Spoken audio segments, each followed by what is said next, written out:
Thank you. Good morning, all. This is a meeting of the Joint Legislative Management Committee. It's April 13th, and we do not have a very long agenda this morning, so I think we can be pretty efficient. But the most exciting part of the meeting today is that our long anticipated new HR director, Arlene Donovan. Actually, I should ask, Arlene, do you pronounce it Donovan or Donovan? Either way, I pronounce it Donovan, but a lot of people pronounce it Donovan, so either way is fine. Well, we like are TJ. Exactly. We are so delighted, Arlene, that you have taken this job and that you are now on site. And so what I think I would do is just give you a few moments to explain to everyone sort of what we talked about yesterday in terms of how you're getting your hands around your job. It has been, I know, a time the last few months of you talking to a lot of people, checking in, trying to get a sense of what should be the most immediate concerns and what are some of the things that perhaps you can do when we're out of session this summer. So I will turn it over to you and we'll leave time for discussion. So thank you, Arlene. Very delighted to see you. Thank you. Thank you so much for the introduction. Good morning, everybody. I'd first like to start off by saying how happy I am to be here working with all of you here at the legislature. This is going to be exciting work, and I'm really hoping to be a valuable resource to all of you. Some of you have already met me and some of you may have not. So I'll give you just a very quick intro and then I'll tell you about what I've been thinking about as far as the initial HR work now that I've officially started yesterday. So I have come from a very busy community hospital in Massachusetts where I was the Chief Human Resources Officer for 15 years. And I've had my entire career in the field of human resources. I've recently relocated to Vermont, to my home that I've owned for 7 years, but it was our secondary home. So now I'm thrilled to say that it's our primary home in this beautiful state. And during this transition period, as Senator Balint mentioned, I've had the wonderful opportunity to speak to a lot of the staff and the department heads, other members of this team to talk about HR in general, what this work might look like, meet and greets, and that's been extremely valuable to me and hopefully to all of those who have met with me up to this point as well. But that time has also given me a lot of time to think about what might be most beneficial now that I've started as far as the HR work is concerned, because these are uncharted waters, as you know, it's a brand new position. And there's a lot that we can do. So to break it down, I've identified what I think might be the most beneficial, and I'll leave that up for discussion, down to 3 things. And it won't take me long to explain them to you. But at a very high level, I think the first place that might be helpful is to revisit the NCSL compensation study that was conducted, I believe it was back in 2018. So that would be almost 3 years ago. It was a very well done study. It was part of an organizational study. I reviewed it a few times and I know that it was an accepted resource back then, understandably. But 3 years in the compensation world is a long time. And we have new faces here and new job responsibilities, perhaps, and new skills that have come along over those years. And it may be a nice place to start as we review compensation, which comes up quite often, to have a baseline, but an updated baseline. So that's one thought that I had. The second, which I think might be a little bit of work, but definitely worthwhile doing, is to evaluate the policies and procedures that we currently have in place. I haven't had an opportunity to do that yet. But there are some standard human resources policies and practices and procedures that you find in many organizations, understanding that this organization is a bit different and things might need to be tweaked a bit. But I would really welcome the opportunity to do an assessment of what we have and what might be missing. what might be most helpful to everybody here, and to prioritize those. And then once the priorities are set, start drafting some of those policies and procedures. I think that might be the most natural jumping off point for this work. A lot of other HR practices will probably fall from those policies and procedures. And the third really involves this committee.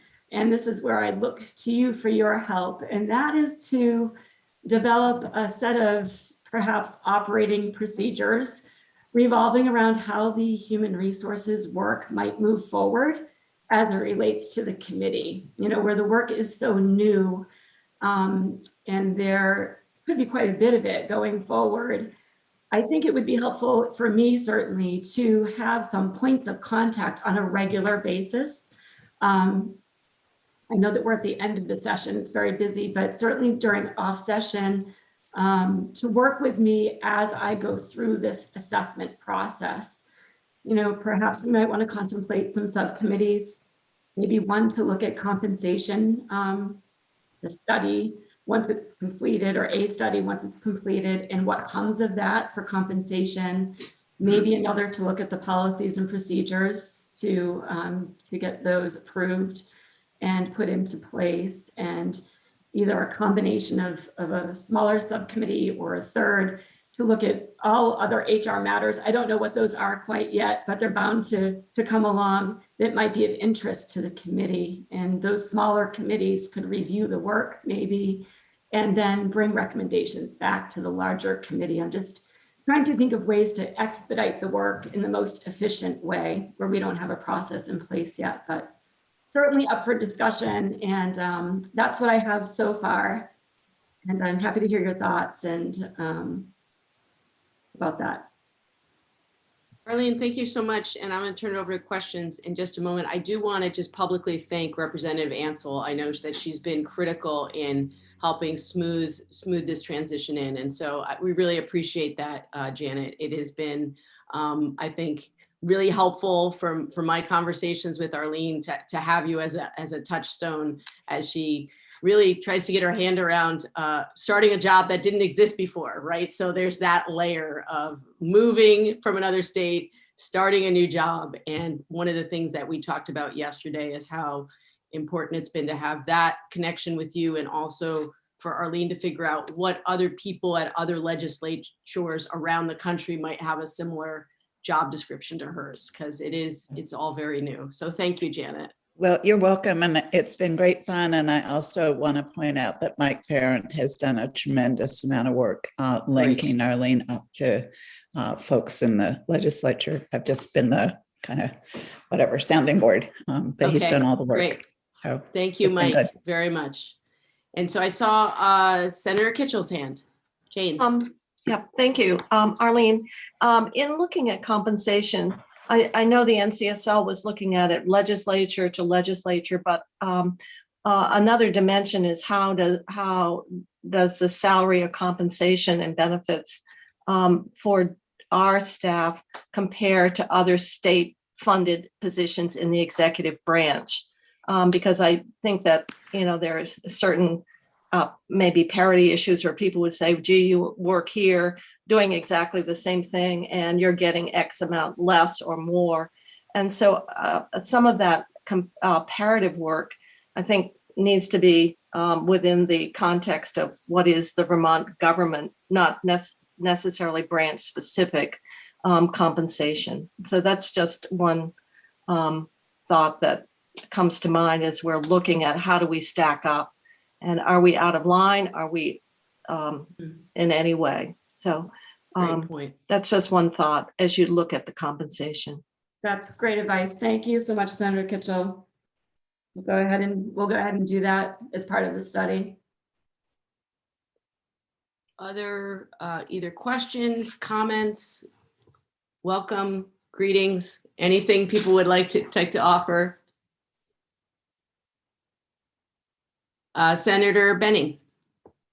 Good morning, Arlene. I'm Joe Benning, excuse me, from Caledonia County. And I'm sorry that I was not in the process of your hiring.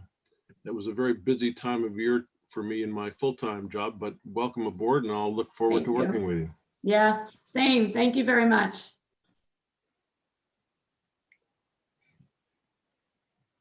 Okay.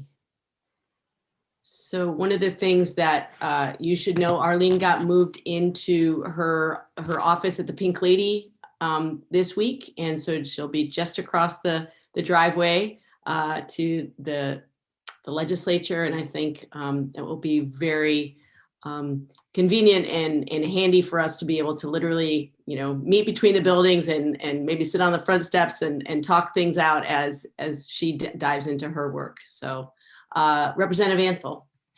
Thanks. I was just going to emphasize, I think, the third task that Arlene identified. I think in a lot of ways that's the most challenging because it's being created out of whole cloth, and it really helps define what this committee does as well. So it's figuring out our role, which is evolving, and figuring out her role and how those connect. And so I just want to underscore it as being probably over the long term, probably one of the most critical and one of the most challenging.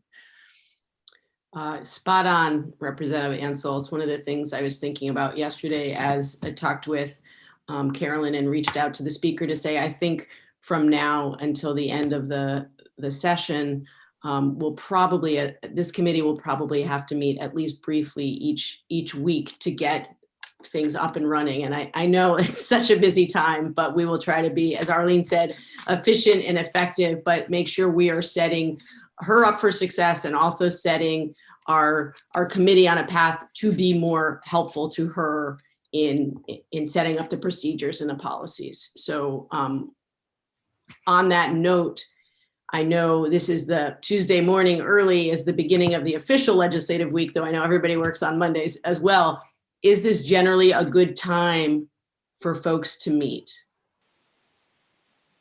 I see most folks agreeing to that. Okay, so we can, so assume from now until when we gavel out, we'll meet each Tuesday morning at 8.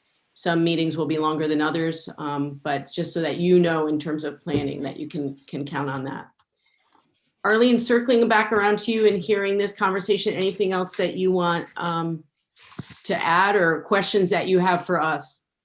No, I would just like to agree with what Representative Ansel said. I think the operating process of how this work will evolve is as we said, probably important as we move forward, just so that we can expedite the work as we go forward. But I can certainly start working on those other 2 items, at least high level. Great, and I see that Mike put in the chat that he'll set up the Zoom meeting as a recurring meeting for us on Tuesday morning, so you can be looking for that in your inbox.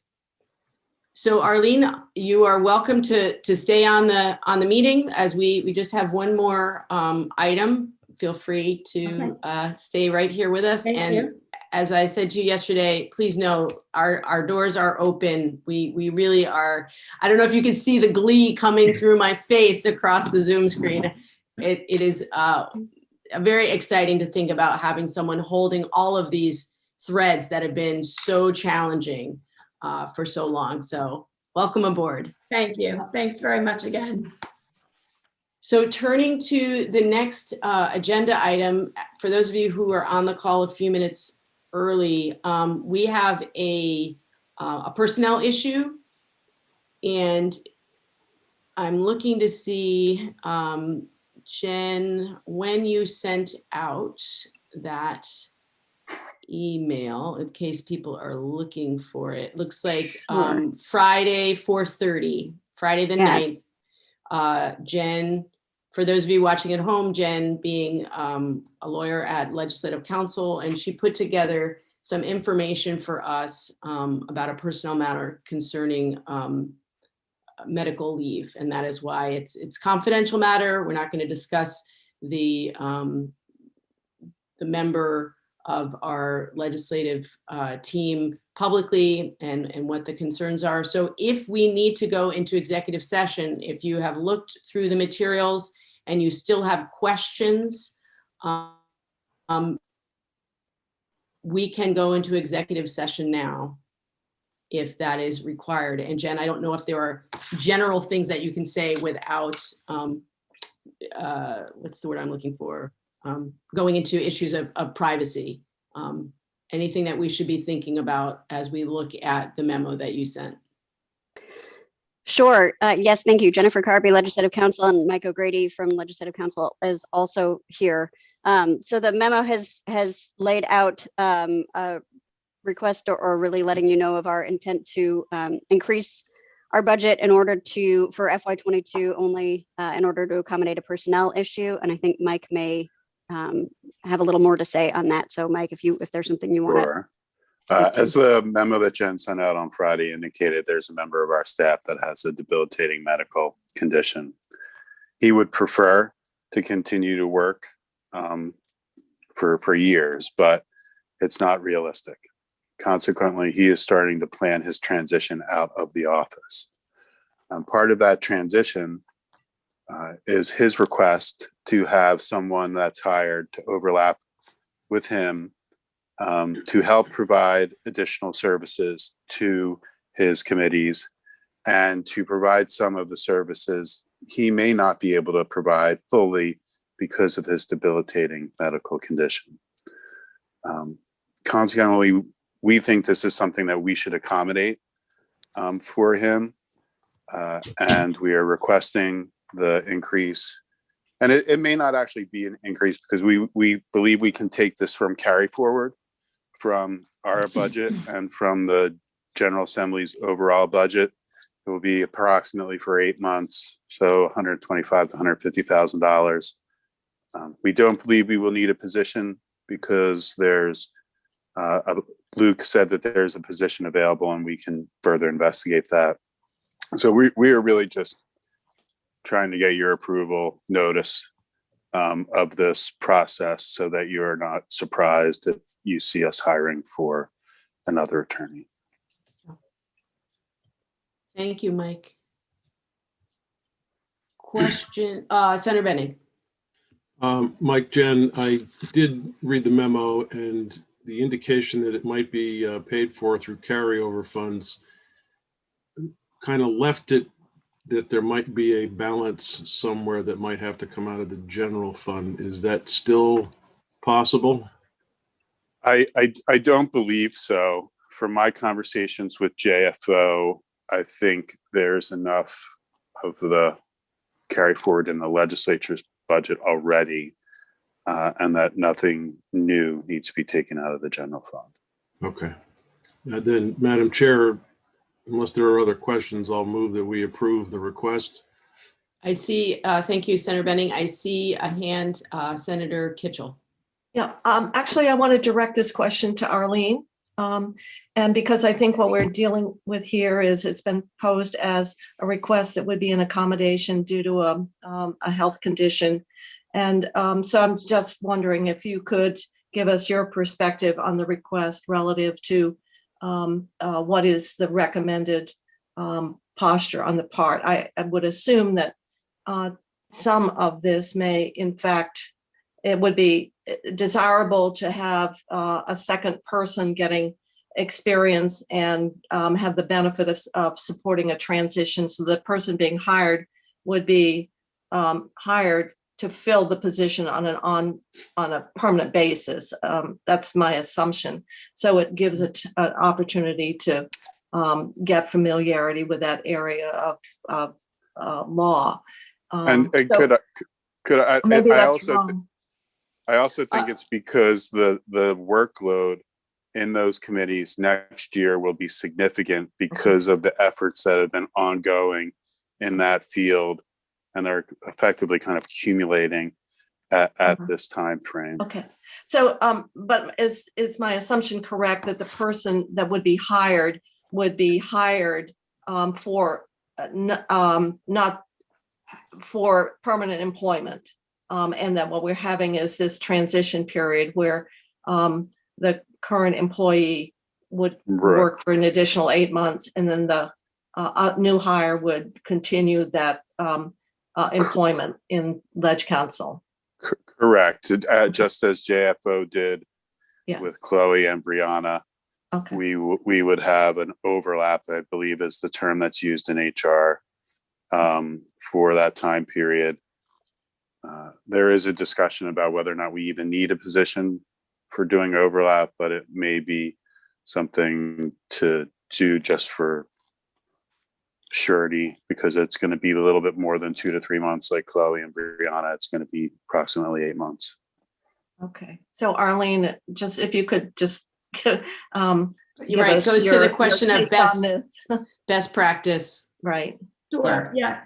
I have not had an opportunity to read the document, so I'm not speaking from a fully informed position. But in general, without knowing the employees or the work, just at a very high level, in some cases, this is done when you have someone who is transitioning out of a role with, quite a bit of notice. But if the workload is something that is usually, exponential and needs to continue, it's not uncommon in some cases to have some overlap and to transition someone who can train. Sometimes it's a great benefit, actually, to have the ability to train someone who can just fall into the position when the time comes. So Thank you. it could be a need, sure.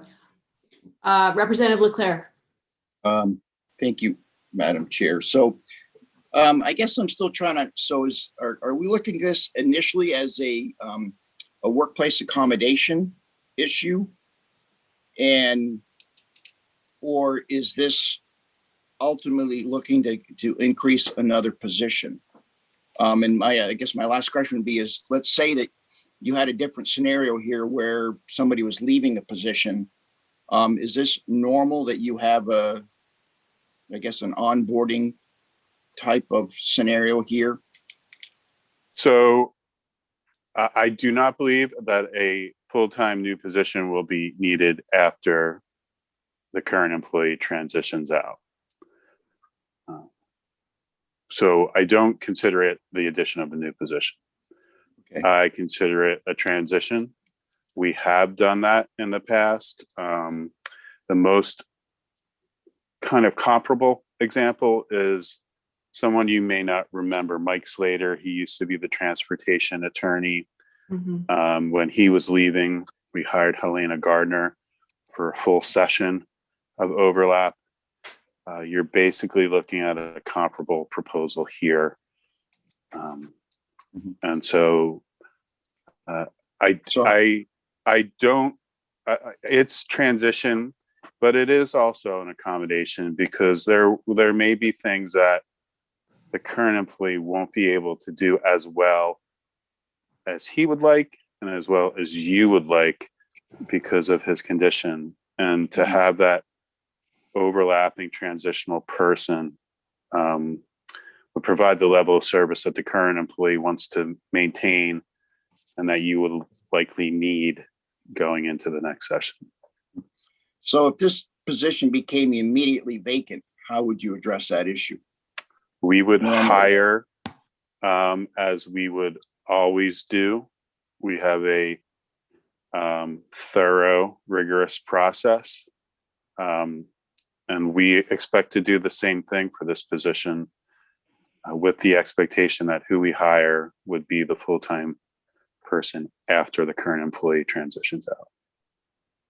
Okay, thank you.